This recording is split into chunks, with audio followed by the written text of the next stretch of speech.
Hi, I'm Charalampos Tsakiris, and I'm gonna show you the game Raid and Trade.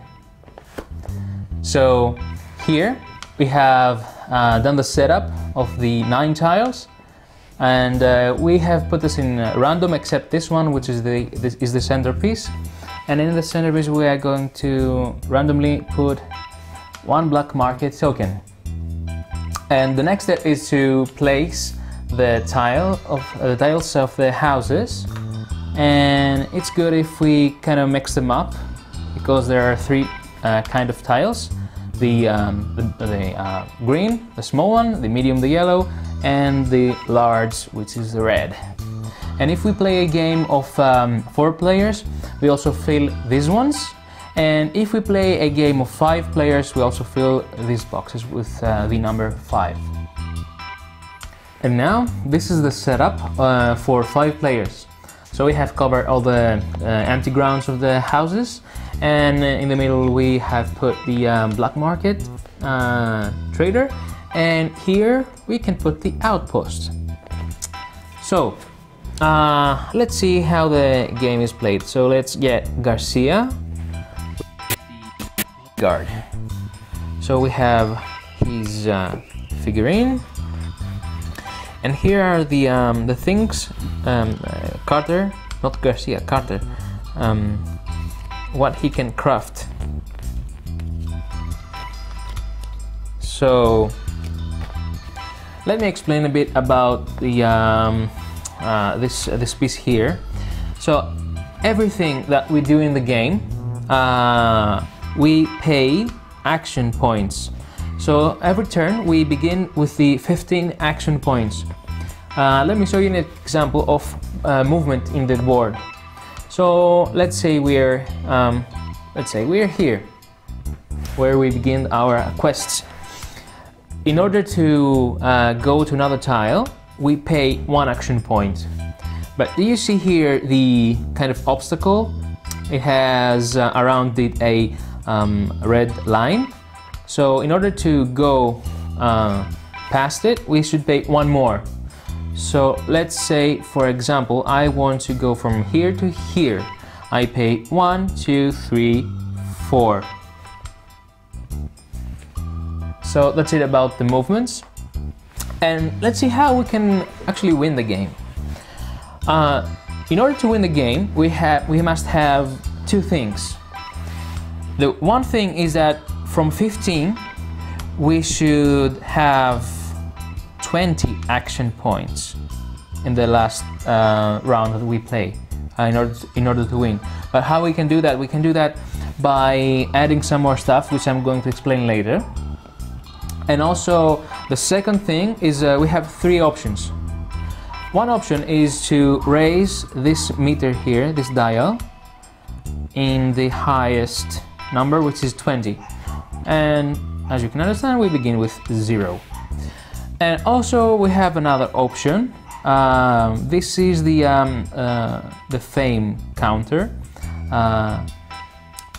Actually, we can become a better person or a worse person in the wastelands by doing some stuff like raiding houses, which I'm going to explain a bit. And we turn the dial, if we're a good person, towards the yellow side, and if we're a bad person, towards the red side. So again, we must have one thing that we can do to win is we must have 20 here and 20 here, or 10 here and 20 here. 20 action points, that is. And the last thing that we can do to win the game is to fulfill quests. So let me show you here some of the quests. So if we fulfill 3 quests by the Golden City, we can win the game along with 20 action points. So this is how we win the game. Okay, let's see about raiding houses, the half of the title of the game.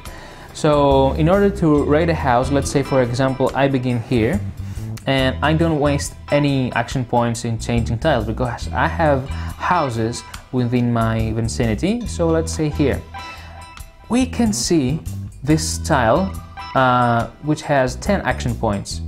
This little lighting here shows that, well, it costs 10 action points. So we turn the dial in our character. So we begin with 15 and we drop it down to 5. So what do we do now? We go to the cards, the rating cards, and we open one, and this says that if you can have 4 of the tiles, and the tiles are different items. So we pick them up from the pouch randomly, and we can have 4 of them, but when we roll the die, and this is the red die, and if we bring this, we just only get the 4 ones, but if we bring the star, we get 7, sorry. And this is another condition: if we also bring the star, we can spend 3 skill points, this is the skill point, to get 2 positive fame points. So from 0 we get 2. So here we can see many cards that we can play by raiding different types of houses and get many different tokens of items. The resources, as we say. These are called resource tokens. Okay, let's see next. So another thing that we can do with a character is do a little bit of crafting. So let's see these cards here. For example, this card. In order to make the super gun, we need 1 black resource token, which is depicting a part of a gun, and also 1 orange token, which is, let's see, it's this one. These are kind of, you know, scraps. So if we do this, we can get this card and we can have it beside our characters to show us that we have crafted it, and this shows the number 1. So this tells us from 0, for example, if we were at 0, we raise it to 1, and we can use this card whenever we want. So specific actions for from specific crafted things. So what we can do in the game is actually 4 or 5 things. We can always move to a different tile. We can craft an item here. We can raid the house. We can trade with another player, and combat. Now I'm going to explain a little bit about the trade action. So in order to trade, you don't have to be at the same tile, but for this example, let's say this player has 2 of these resources and the other player has 2 of these. So they agree to trade, but they both must pay 1 action point, and they do the trading. And now let's say a little bit about the combat. In order to do the combat, 2 players must be in the same tile, and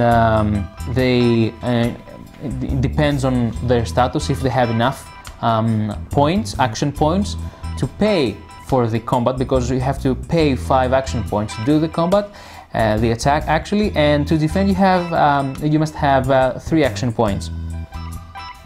And you must have in both cases 1 resource of a black resource, which depicts a gun or something else.